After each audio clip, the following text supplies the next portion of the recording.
Picture this. The CEO of the most hyped tech company on earth just admitted his $200 per month subscription loses money on every single customer. Not a little money. Not break even with growth potential. Loses money. And Wall Street's response? They valued his company at $500 billion anyway. Welcome to the AI bubble, where we went from cool chatbot to $7 trillion gamble in 24 months, and why the people writing the checks might be in for the rudest awakening since 2008. November 30th, 2022. Just a regular Wednesday, unremarkable. Cold brew flowing, engineers debugging code. Then OpenAI dropped ChatGPT. Within 48 hours, the internet had a new obsession. People were using it to write breakup texts, debug code, explain black holes, and generate bedtime stories. Dad, I'm talking to an AI that knows everything. It just explained quantum entanglement using Minecraft terms. And did I hear Minecraft? It has 1 million users in the first 5 days of launch. 2 months later, 100 million users. Fastest growing app in history. Instagram took 2.5 years to hit 100 million. Facebook took 4.5 years.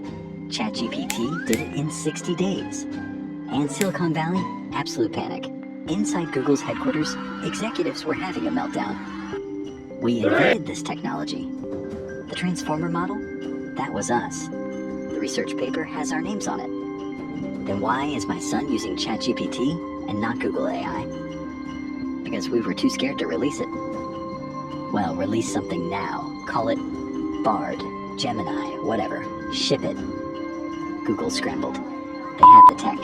They'd had it for years, but they were terrified of what it might say. Of lawsuits? Of bad press? OpenAI had no such fears.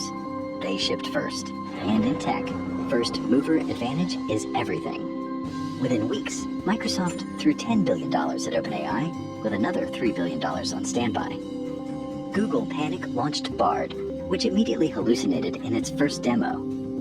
Amazon started dumping billions into Anthropic. We're a dog-walking app, but the route optimization uses machine learning? Say no more. Here's $50 million. Don't you want to see our demo? Shut up and take my money. By mid-2023, if your slide deck mentioned neural networks or large language models, you were basically printing money. Companies with zero revenue, no product, just a team and a Google Doc were raising $100 million rounds. The bubble gave us technological marvels like AI-powered toothbrushes, AI recipe generators, AI dating coaches. One company raised $30 million to build an AI that summarizes potentially other AI outputs. We'd reached peak absurdity. But the real insanity? The GPU shortage? These little computer chips, which look like harmless circuit boards, became more valuable than gold or oil. NVIDIA became one of the most valuable companies on Earth. Their CEO, Jensen Huang, started wearing leather jackets to conferences like he was the Mick Jagger of semiconductors, and he kind of was. Renting a single top-tier H100 GPU costs about $3 an hour. Sounds cheap, right? But startups don't need one. They need hundreds. A small startup trying to train just one model might rent a 500 chip cluster. That's $1,500 per hour. $36,000 per day. Over $1.1 million per month just for renting GPU. Yet, companies were still hoarding GPUs, like doomsday preppers stockpile canned beans. NVIDIA couldn't manufacture them fast enough. The waitlist was, at one point, up to 12 months long. Black markets emerged? Seriously. People were smuggling $100 bills across borders. By 2024, everything was AI-powered. Your toaster burns bread with 10% more efficiency. Your calendar app suggests meeting times using algorithms. Your grocery store self-checkout, just a camera, but now it's machine learning. The party was in full swing. Champagne flowing, checks clearing. Then somebody asked the uncomfortable question, how much does this actually cost?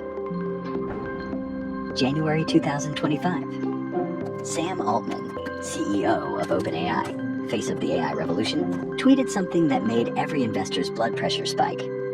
insane thing. We are currently losing money on OpenAI Pro subscriptions. People use it much more than we expected. Yep, you heard it right. OpenAI charges $200 per month for their Pro tier, and they lose money on every single subscriber, which means the more successful they are, the more money they lose at this rate.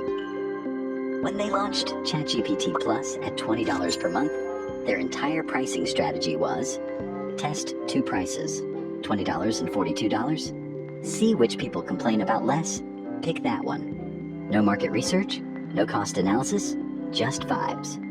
That's how a $500 billion company priced its flagship product. Vibes. But wait, it gets worse. OpenAI's 2024 finances? Revenue? $3.7 billion. Losses?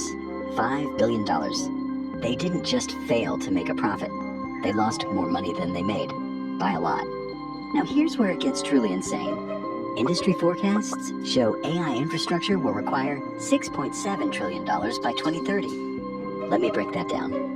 $5.2 trillion directly for AI infrastructure, GPUs, accelerators, power upgrades, cooling, and data center construction, while the remaining $1.5 trillion goes to traditional, non-AI cloud infrastructure. The four largest tech companies alone are expected to spend $350 billion in 2025. 1 year. And here's the kicker. To justify these costs, the AI industry needs to generate $2 trillion in annual revenue by 2030. Current total AI revenues? Somewhere around $200 billion. That's a 10 times gap. 100 billion? Yup, that's the number. Sam, our projections show us at 20 billion in 2025. You're proposing we hit 100 billion by 2029. It's the necessary growth trajectory? That's not a trajectory, Sam. That's a hockey stick drawn by someone who's never played hockey. Do you know what it costs to even attempt this? 115 billion in cash burn by 2029. When do we become profitable? 2029? Maybe 2030 or 2031? And if revenue doesn't hit $100 billion? If this hockey stick of yours snaps, then we raise more money. From whom? Who is left? Microsoft? Saudi Arabia? A really optimistic pension fund? Plenty of fish in the sea, guys. Since 2021, private investors have pumped hundreds of billions into AI startups. Most of that went to just 10 companies, whose combined valuations swelled by nearly $1 trillion. Everyone's betting they'll become the next Google. Then the failures started rolling in. ChatGPT hallucinated. Tech speak for completely making things up, and cited research papers that don't exist, legal cases that never happened, and statistics from an alternate dimension. Google's AI told users to put glue on pizza to make cheese stick better. It learned this from a Reddit joke. Yes, really. The lawsuits arrived next. Artists, writers, musicians, journalists, all asking the same question. Did you train your AI on my copyrighted work? Answer. Yes. The New York Times sued OpenAI. Getty Images sued Stability AI. Authors sued everyone. Musicians sued everyone else. We didn't steal. We learned from publicly available data. You scraped the entire internet without permission and used it commercially? Well, when you say it like that, it sounds illegal. By mid-2024, the cracks were showing. The vibe shifted from euphoria to something more dangerous. Doubt. The hype was loud, the math was ugly. And now everyone had the same uncomfortable question, buzzing in their heads like a mosquito at 3 a.m. So, when does this whole thing explode? This looks like a bubble. The losses are insane. The valuations are delulu. But this bubble isn't popping the same way the dot-com bubble did. Why? Because the people inflating it are also the people with the biggest wallets on Earth. Unlike 1999, when startups had zero revenue and 17 foosball tables, today's AI bubble is being funded by big tech companies that actually make money. Real money. Buy an entire country if we feel bored money. Microsoft prints billions from Azure. Google prints billions from ads. Meta prints billions from showing you memes your cousin already sent on WhatsApp. These giants aren't investing in AI because it's profitable. They're investing because they're terrified of being the ones who didn't. If AI becomes the next iPhone moment, the next Google moment, the next entire world changes overnight moment, then the company that slowed down becomes BlackBerry. And nobody wants to be BlackBerry? Think of big tech like poker players who all